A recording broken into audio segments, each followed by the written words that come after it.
ಸಾವೇ ಇಲ್ಲದ ನಾನು ಅಂಜಬೇಕಾದುದಿಲ್ಲ. ಆದರೆ ದೈವಭಕ್ತಿಯ ವರವನ್ನು ಪಡೆದುದರಿಂದ ಆ ಭಕ್ತಿಯೇ ಧರ್ಮಕ್ಕೆ ಮಾತ್ರ ಅಂಜಿ ನಡೆಯುವಂತೆ ಸಿದ್ಧಗೊಳಿಸಿರಬೇಕು. ಅಂತೆಯೇ ಸೀತಾಪಾರವಾದ ಮೇಲೆ ದಿನ ದಿನ ನನ್ನ ಭಯವು ಹೆಚ್ಚಿ ಅದರಿಂದ ರಕ್ಷಿಸಲ್ಪಡಬೇಕಾದ ಅವಶ್ಯಕತೆಯೇ ಮುಖ್ಯವಾಯಿತು. ಪ್ರಯತ್ನ ಮಾಡಿದೆ. ನನ್ನ ಒಡ ಹುಟ್ಟಿದ ಅಣ್ಣನಿಂದ ಅದು ಅಸಾಧ್ಯವೆಂದು ಮನಗಂಡಿತು. ಮಾತ್ರವಲ್ಲ, ನನ್ನ ಭಯಕ್ಕೆ ಅವನೇ ಕಾರಣನಾಗಿದ್ದುದರಿಂದ ಅವನನ್ನು ಉಳಿದೇ ತೀರಬೇಕಾದುದು ಅನಿವಾರ್ಯವಾಯಿತು. ಜಗತ್ತೇ ರಾವಣನಿಂದ ಭೀತಿಗೊಂಡು ತತ್ತರಿಸುತ್ತಿರುವಾಗ ಅದನ್ನು ಮೀರಿದ ಶಕ್ತಿಯೊಂದಲ್ಲದೆ ಬೇರೆ ರಕ್ಷಣಾಕರ್ತರು ನನಗಿಲ್ಲವೆಂಬುದು ನಿಶ್ಚಯವಾಯಿತು.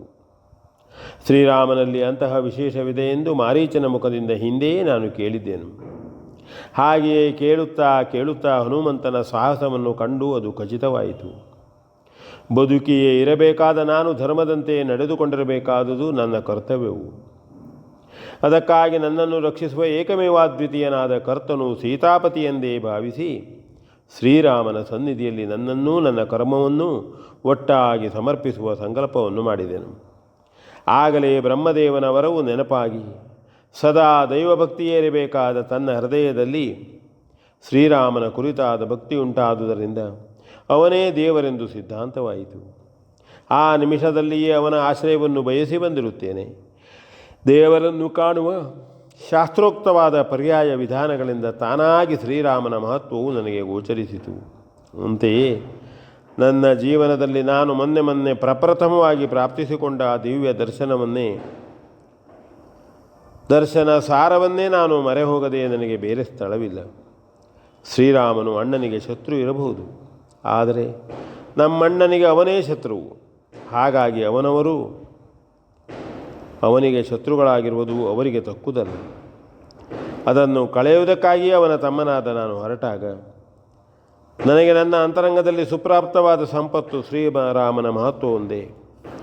ಕೇಳಿ ತಿಳಿದು ಕಲ್ಪಿಸಿ ಅಂತರಂಗದಲ್ಲಿ ಮೂಡಿದ್ದ ಧರ್ಮ ಸಾಕಾರ ಮೂರ್ತಿಯಾದ ಆ ಸರ್ವಶಕ್ತನನ್ನು ಸೇರುವುದೇ ಜೀವನದ ಪರಮಗುರಿ ಎಂದೆನಿಸಿ ಪತಿತ ಪಾವನನಾದ ಶ್ರೀರಾಮಚಂದ್ರನ ಪಾದಾಶ್ರಯವನ್ನು ಬಯಸಿಯೇ ಬಂದು ಅನುಗ್ರಹಿತನಾಗಿ ಧನ್ಯನಾದೆನು. ಧನುಜೇಶ್ವರನ ತಮ್ಮನಾದ ವಿಭೀಷಣನ ತನ್ನತನವೆಲ್ಲವೂ ಈ ಮುಹೂರ್ತದಲ್ಲಿ ಶ್ರೀರಾಮನ ಪಾದಗಳಲ್ಲಿ ಸಮರ್ಪಿತವಾಗಿ ಮುಗಿದಿದೆ. ನಿಂತು ಮಾತಾಡುತ್ತಿರುವ ಈ ಡಿಂಬವು ರಾಮದಾಸನ ದಾಸಾನುದಾಸನಾದ ಪಾದಸೇವಕನು ಮಾತ್ರ ಎಂದು ಹೇಳಿ ಶ್ರೀರಾಮನನ್ನೇ ನೋಡಿ ಕೈಮುಗಿದನು. ಶ್ರೀರಾಮನು ಗಂಭೀರವಾಗಿ, ತನ್ನನ್ನು ರಕ್ಷಿಸದ ಯಾರನ್ನೇ ಆದರೂ ಧರ್ಮವು ರಕ್ಷಿಸಲಾರದು. ಹಾಗೆಯೇ ಅದನ್ನು ಸರ್ವ ವಿಧದಿಂದಲೂ ರಕ್ಷಿಸಿದವನನ್ನು ಅದು ಎಂದಿಗೂ ರಕ್ಷಿಸದೇ ಇರಲಾರದು.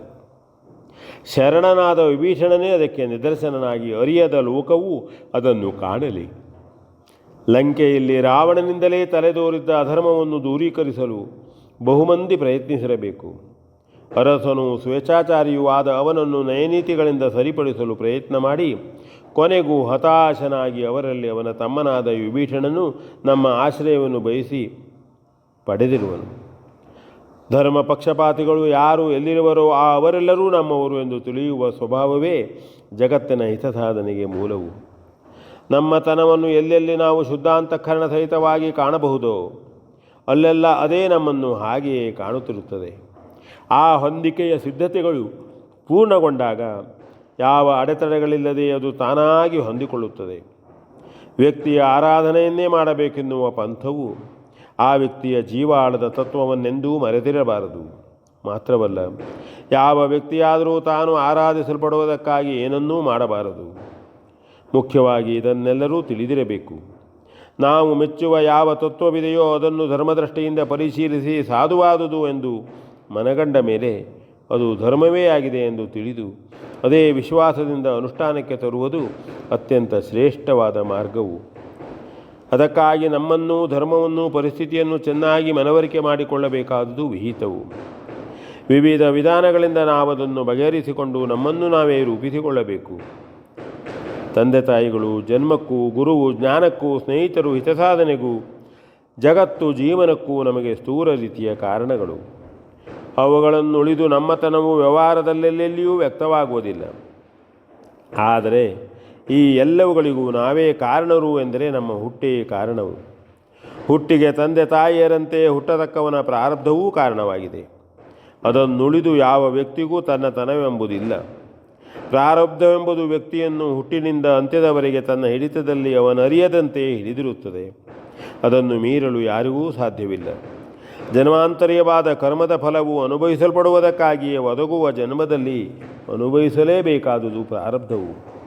ಹಾಗಾದರೆ ಜೀವಿಯ ಪ್ರಾರಬ್ಧಕ್ಕನುಗುಣವಾಗಿಯೇ ತಂದೆ ತಾಯಿ ಬಂಧುಗಳು ಕ್ಷೇತ್ರ ಇತ್ಯಾದಿಗಳು ಪ್ರಾಪ್ತಿಸುತ್ತವೆ ಎಂಬುದನ್ನು ನಾವು ಒಪ್ಪಲೇಬೇಕು. ಎಲ್ಲಿಯವರೆಗೆ ನಾವು ಯಾವುದನ್ನು ಅನುಭವಿಸಬೇಕೋ ಅಲ್ಲಿಯವರೆಗೆ ಅದನ್ನು ಹಾಗೆಯೇ ನಾವು ಅನುಭವಿಸುವಂತೆಯೂ ಮತ್ತೆ ಅದು ವ್ಯತ್ಯಾಸವಾಗುವಂತೆಯೂ ಪ್ರಾರಬ್ಧವೇ ಮಾಡಿಸುತ್ತದೆ ಎಂಬುದನ್ನು ಈ ಮೊದಲೇ ಮಹಾತ್ಮರು ಸಿದ್ಧಾಂತ ಮಾಡಿರುತ್ತಾರೆ. ಆಯುಷ್ಯ ವಿತ್ತಾದಿಗಳಂತೆಯೇ ಪ್ರಾರಬ್ಧಾನುಸಾರವಾಗಿ ಜೀವಿಯು ಆ ಅನುಭವವನ್ನು ಹೊಂದಲೇಬೇಕು. ಆದರೆ ಎಲ್ಲವೂ ತನ್ನ ಪ್ರಾರಬ್ಧವೆಂದು ಆಲಸ್ಯಗೊಳ್ಳುವ ಸ್ವಭಾವವೊಂದು ಬಹುಮಂದಿಯಲ್ಲಿರುವುದನ್ನು ನಾವು ಕಾಣುತ್ತೇವೆ. ಪ್ರಾಪ್ತವಾದ ಬುದ್ಧಿಯನ್ನು ಗುರೂಪದೇಶದ ಜ್ಞಾನದಿಂದ ವಿವರ್ಧಿಸಿಕೊಳ್ಳುವುದರೊಂದಿಗೆ ಜಗತ್ತಿನಲ್ಲಿ ನಾವೇ ನಮ್ಮನ್ನು ರೂಪಿಸಿಕೊಳ್ಳತಕ್ಕ ಕರ್ತವ್ಯವೂ ಒಂದಿದೆ. ಅದೇ ಸತ್ಕರ್ಮ ಸಾಧನೆಯು. ಬಹುದೊಡ್ಡ ಈ ಜಗತ್ತಿನಲ್ಲಿ ನಮ್ಮತನವು ಯಾವುದು, ಎಷ್ಟು, ಹೇಗೆ ಮತ್ತು ಯಾಕೆ ಇವುಗಳನ್ನೆಲ್ಲ ಬುದ್ಧಿಪೂರ್ವಕವಾಗಿ ವಿವಿಧ ರೀತಿಯಿಂದ ಅಧ್ಯಯನ ಮಾಡಿ ನಮ್ಮನ್ನು ನಾವೇ ಅಡಿಗಡಿಗೆ ತಿದ್ದಿ ರೂಪಿಸಿಕೊಳ್ಳಬೇಕು. ಆ ಹೊಣೆಯು ನಮ್ಮನ್ನೇ ಸೇರಿರುವುದರಿಂದ ನಾವು ರಕ್ಷಿಸಲಿಕ್ಕೂ ರಕ್ಷಿಸಲ್ಪಡಲಿಕ್ಕೂ ಬಾಧ್ಯರಾಗುತ್ತೇವೆ. ನಾವು ನಮ್ಮನ್ನು, ನಮ್ಮ ಅರ್ಹತೆಯನ್ನು, ಅನಿವಾರ್ಯತೆಯನ್ನು ಜಗತ್ತಿನ ಹಿತದೃಷ್ಟಿಯಿಂದಲೇ ವಿವೇಚಿಸಿಕೊಂಡು ಅದಕ್ಕೆ ತಕ್ಕಂತೆ ರಕ್ಷಿಸಿಕೊಳ್ಳುವುದೇ ಧರ್ಮವೆಂದು ಸುಲಭದಲ್ಲಿ ಹೇಳಬಹುದು. ಹಾಗೆಯೇ ಜಗತ್ತಿನ ಹಿತದೃಷ್ಟಿಯನ್ನು ನಾವು ನಮ್ಮಂತೆಯೇ ಇತರರು ಎಂಬ ಕೇವಲ ನಿಸ್ವಾರ್ಥ ರೀತಿಯಿಂದ ತಿಳಿದು ಹೊಂದಿಸಿಕೊಳ್ಳಬೇಕು. ಅದು ತೀರಾ ಕಷ್ಟದಾಯಕವಾಗಿರುವುದರಿಂದಲೇ ಧರ್ಮಶಾಸ್ತ್ರ ರಚಯಿತರು ಅದರ ವಿಧಿವಿಧಾನಗಳನ್ನು ನಿರ್ದಿಷ್ಟವಾಗಿ ನಿರೂಪಿಸಿದ್ದಾರೆ. ಆದರೂ ಕಾಲಾನುಗತವಾಗಿ ವಿವೇಚಿಸಿಕೊಳ್ಳದೆ ಏಕಪ್ರಕಾರವಾಗಿ ಮುನ್ನಡೆಯುವುದು ಕೂಡ ಎಲ್ಲ ಕಾಲಗಳಲ್ಲಿಯೂ ಹಿತವಾಗಲಾರದು. ವಿವಿಧಾನುಭವಗಳನ್ನು, ಅವುಗಳ ಹಾಗೂ ನಮ್ಮ ಸಂಬಂಧವನ್ನು, ಪರಿಣಾಮಗಳನ್ನು ಕೂಲಂಕುಷವಾಗಿ ಆಲೋಚಿಸಿ ವಿಮರ್ಶಾತ್ಮಕವಾಗಿ ಅಧ್ಯಯನ ಮಾಡಬೇಕು. ಪ್ರತಿ ನಿಮಿಷಗಳಲ್ಲಿಯೂ ನಾವು ಕಲಿಯತಕ್ಕದ್ದಿದೆ. ಆದುದರಿಂದ ಪರಿಶುದ್ಧವಾದ ಅಂತಃಕರಣವೇ ಧರ್ಮವನ್ನು ತಿಳಿಯಬಹುದಲ್ಲದೆ ಅನ್ಯಥಾ ಅಲ್ಲ. ನಮ್ಮನ್ನು ಮೀರಿರುವ ಶಕ್ತಿಯೊಂದಿದೆ ಎಂಬ ಕಲ್ಪನೆಯು ನಾವಷ್ಟೇ ಸಮರ್ಥರಿದ್ದರೂ ಅಷ್ಟಲ್ಲವೆಂಬ ಭಾವನೆಯನ್ನು ಮೂಡಿಸುತ್ತದೆ. ಇದು ಅಹಂಕಾರವನ್ನು ವಿವರ್ಜಿಸುವ ಮೊದಲ ಮಾರ್ಗವು. ಸ್ವಹಿತಾನುಭವನೆಯಿಂದಲೇ ದೈವತ್ವದ ಕಲ್ಪನೆಯಾಗಿದೆ.